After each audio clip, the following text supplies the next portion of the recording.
What's going on, Sweet Dreams Nation? There you have it. Another historical night in Boston. UFC 292 just wrapped up. I wanted to get on and give my thoughts out quick while they nice and fresh. As y'all can see, I'm not in studio this evening, but I wanted to get this out, have this conversation while it's still quick on my mind. We have a new bantamweight champion. The strawweight queen defends her title. We had some dominant performances. We had a battle for the TUF finale. So we got a couple new TUF contestant winners. One of them for the second time. So we're gonna jump into it and we're gonna talk about it. You know, the Ultimate Fighter finale kicked off the prelim cards. They were good fights. The first fight was a back and forth war. Brad Catone was able to ultimately win and become the first ever two-time TUF winner. So shout out to him on that. And then the second one, Kirk Hollowball versus Austin Herbert. Yeah, Kurt was able to lock up a good sequence from an arm bar into a triangle choke, which was very smooth. It was a nice submission. And shout out to them for going in and getting those done. Also, moving on in the prelims, for the fights that we did cover, Gregory Rodriguez was able to defeat Dennis. We're going to say T because I don't know how to say that last name.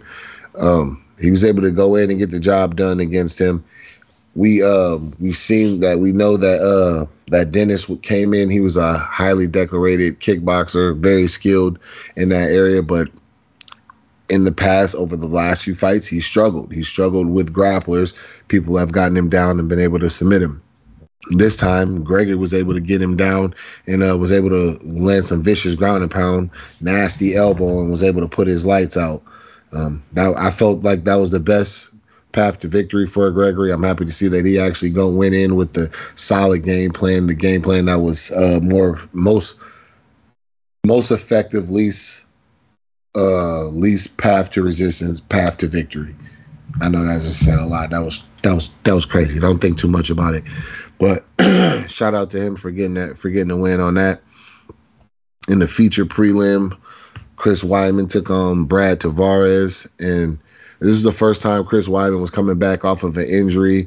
We all seen the nasty leg injury that he suffered on the leg kick fighting Uriah Hall back in, I believe it was Jacksonville a couple years ago. It's his first time back after multiple surgeries, having to deal with a lot of adversity from this injury. And it's just it was tough to see. You could see that the leg was actually bothering him. As soon as Brad hit him with a leg kick, you could instantly see it in his face that it was just bad, man. It was just tough. He was dealing with a lot of pain. It was he was limping on it. He was hobbling on it. He was trying to switch stances to try to cover up the pain and things that he was in, but it was just a no-go. That mixed in with the fact that Brad Tavares came ready to fight.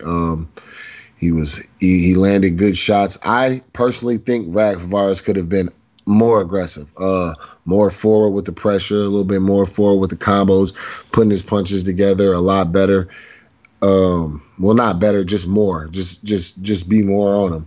You know, just look for that hump for that finish just a little bit more. You know, we saw him aggressively going at Chris Weidman's legs and chopping the living hell out of his legs with those leg kicks. And I think that was ultimately the thing that was able to pay off for him. And you know, shout out to him, and I hope Chris's legs is all right, bro. I hope you all the best, you know what I mean, and hope you recover, deal with all those issues, and come back strong, because you know I know the champion heart and everything, you know.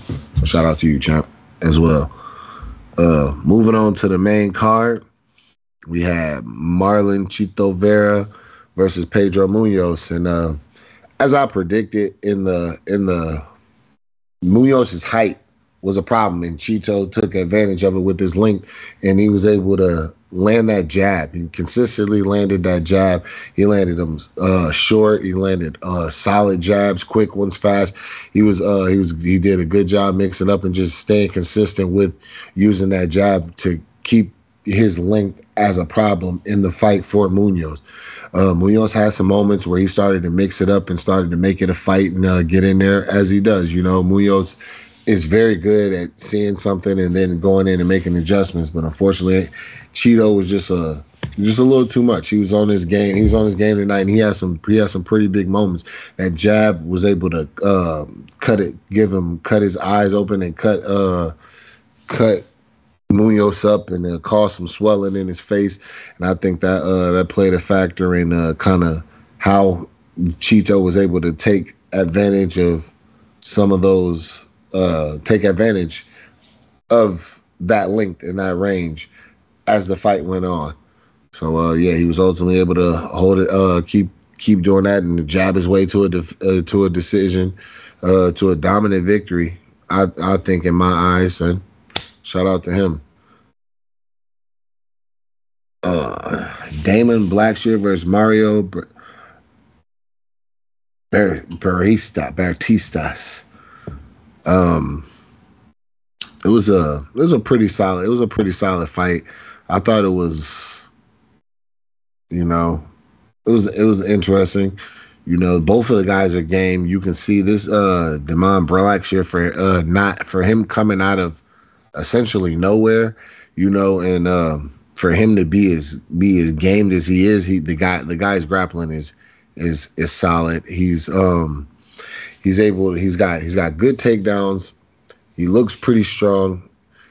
I think his gas tank could use a little work, and I think that's ultimately where Mario got him as the fight went on, was just I think the pace and kind of like just the gas tank, and then maybe also the fact that he's cut weight twice in the last 2 weeks, this week and last week.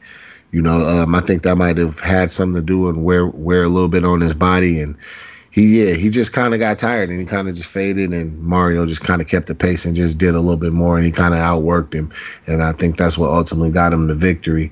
So shout out to Mario for working. That's what it's really all about at the end of the day, is putting in that work, and that's what he was able to do to get the victory. Moving on, Neil Magny versus Ian Machado Gary. Yeah, bro. I told y'all about this young dog, man. I told y'all about Ian Gary. I went down and I sparred with Ian Gary. It was about 2 years ago. I didn't really know about him at the time. I sparred with him, and I told y'all he surprised me with some things. He surprised me with a lot of the things he would do with his patience and a lot of things like that. And y'all are just now seeing that, and he's growing and he's getting better now. And he completely dominated Neil Magny, like this was not a close fight. He embarrassed him. There was a lot of trash talking antics, like clowning of him and all those things. And yeah, man, I think he just kind of ultimately got inside of Neil's head. The way he played those mind games, like the getting him mad and getting under his skin and saying things that he know would get personal to Neil, and ultimately played in his favor, because as we all know, Neil is kind of like a slow grind you out, kind of dig all of that. He had Neil ready to come out and kill, which we can argue isn't really the best style for Neil, but Ian has that elite level patience where he will wait and he will pick his moments, and that's what he did. He picked his moments, and he ultimately found it with that low kick, and it didn't take long. He found, I believe the first two that he landed on him dropped him right away. I don't know if Neil had previous problems with this leg. I know he stepped in on short notice, so I'm not sure, but it was a good performance with Ian. I would have liked to see him get the finish. You got a guy that you have him hurt, obviously. You know, you have him on the ropes. You're beating on him. You're styling on him and things like that. Plus the fact that he's coming in on short notice. Yeah, I would have liked to see him get the finish, but all in all, it was a dominant victory. And yeah, shout out to Ian on getting it done in the fashion that he did. Wei Lee versus Amanda Lemos was a one-sided beating by Wei Lee. Wei Lee went out and just essentially just dominated Amanda in every way since of the fight. Amanda landed some good shots. She had some moments where she actually threw a slick 1-2 down the pipe. As we talked about in the War Council episode, you know, she has the ability to be able to bang throw nice sharp punches down the middle and be able to actually catch her. She did catch Wei Lee with some good shots, you know, but ultimately she wasn't able to do enough and put enough on Wei Lee, and Wei Lee was able to get up close, get inside on her, and impose her will on her. You know, Wei Lee is a very physically dominant fighter. So that's one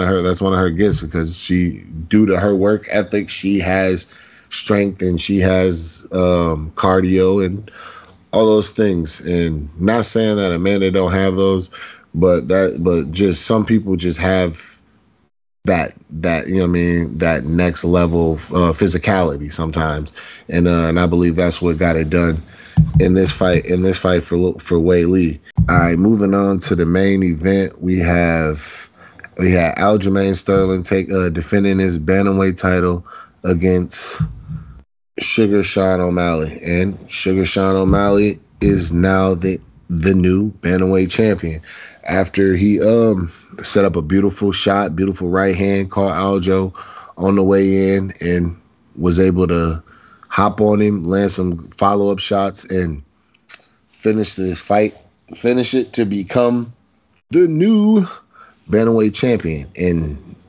this win also just catapults him into stardom. More legitimacy to the Dana White Contender Series show, with him now being the second one off of that and everything like that. And yeah, bro, I've said it for a while now. Like, Sean is good. Sean is very good. Sean understands striking. He understands space. He understands movement. He understands angles. He understands a lot of the same things that understanding that I have within my striking.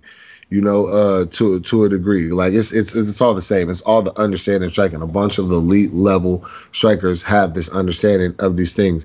And bro, his athleticism is incredible. His movement, his patience, the confidence is just goes without saying.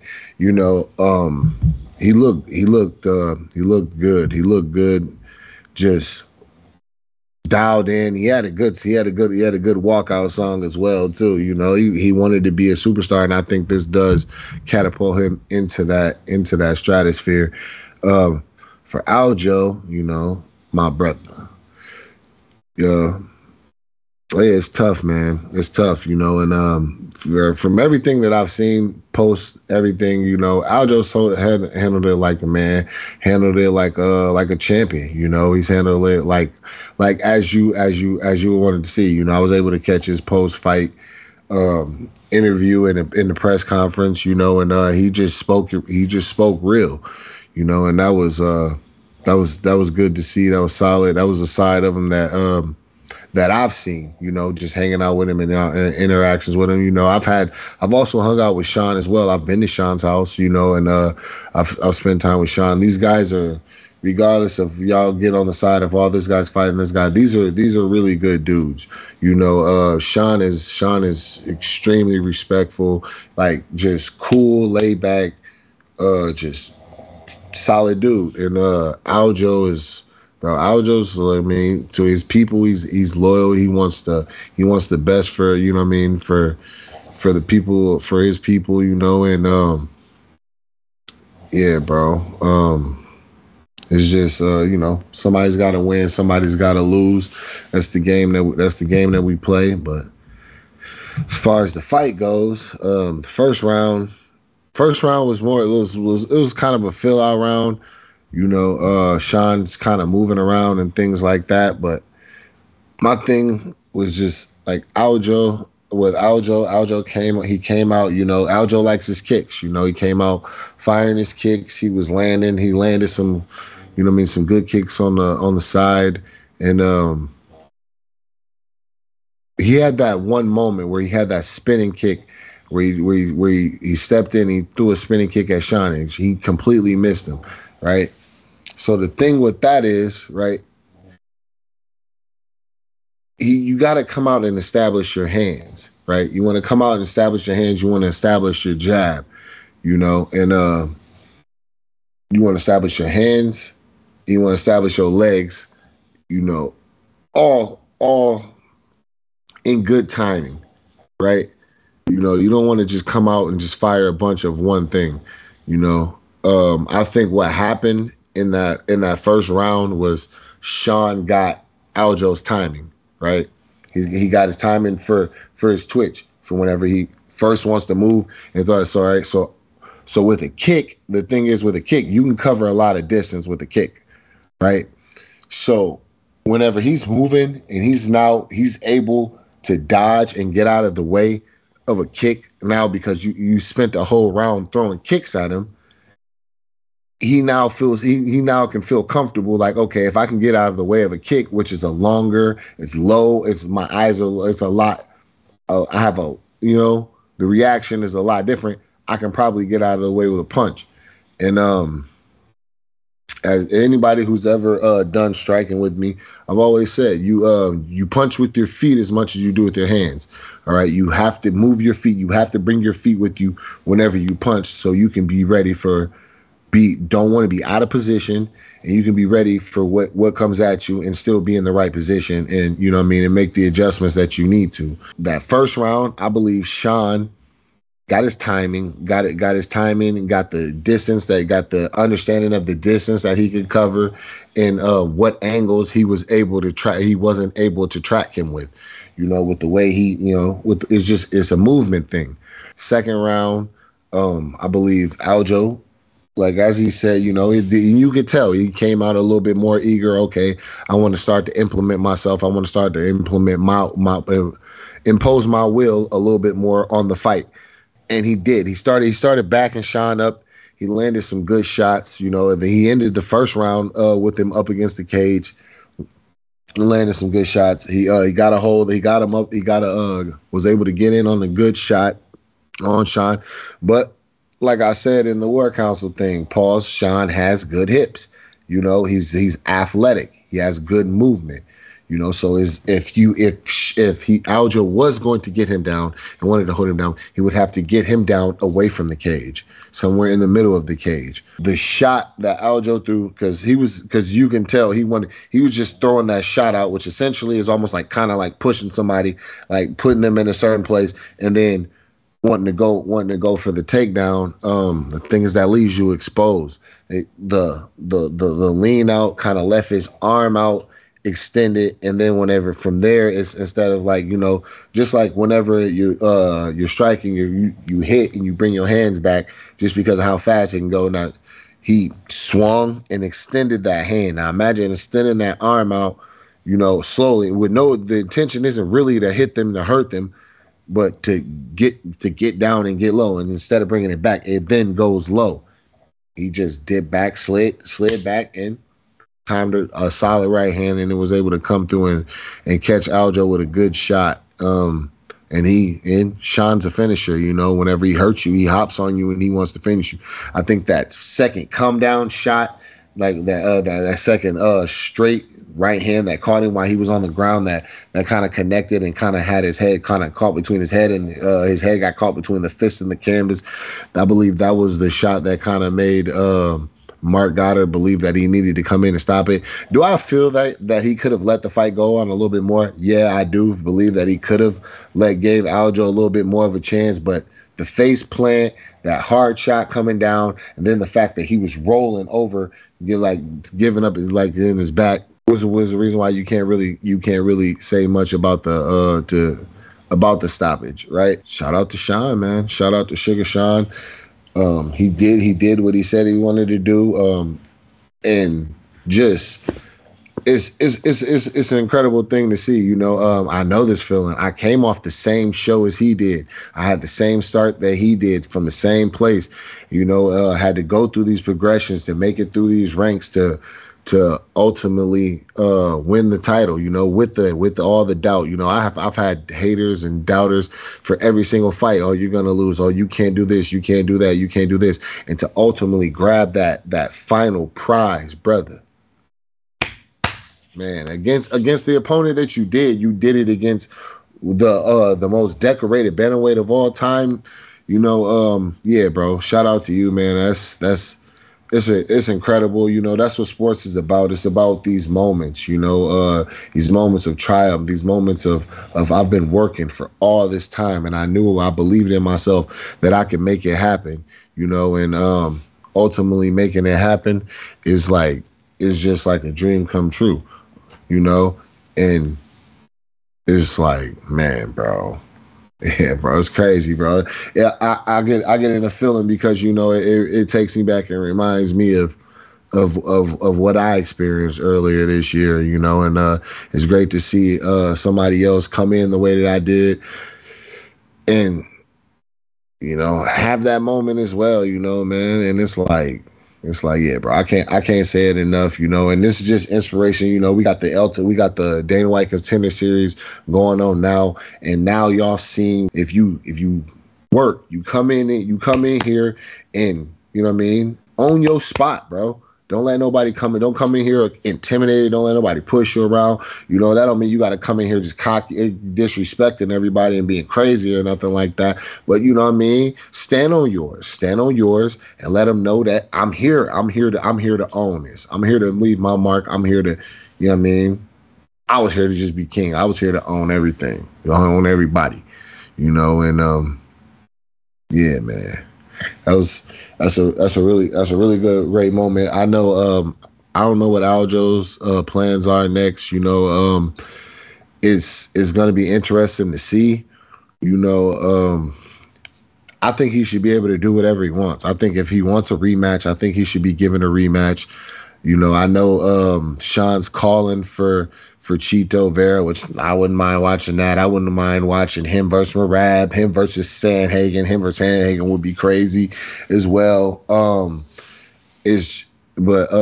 I do believe a champion who's defended the belt more times than anybody else in the division should be able to get an immediate rematch if he so chooses, even though, it's kind of hard case being for it to end when it ends the way that it did end. But the dominance speaks for itself, right? So he should have that option to potentially get a rematch. But he was talking about going up to 145, but he, after his comments at the end of the fight about, I thought I was, we will see. We'll see. I'm here for it. I'm gonna tap in. I'm gonna watch regardless. Aljo, you already know the vibes, bro. You're a warrior. What you've done is already edged in the history books. Whatever, rest up. Whatever you gonna do next, just let us know. We tapped in. Man, crazy night, bro. Again, bro. Shout out to everybody, to the winners. The new champ, the new TUF winners, and all of that. And yeah, bro, I just wanted to get this out to y'all real quick. It's late as hell here, and yeah, man, that's it. Os, y'all be smooth. I can't wait to be back. Every time I'm watching these fights, I'm always just man, bro. Yeah, soon, bro. Soon. I'll see y'all. Y'all be good.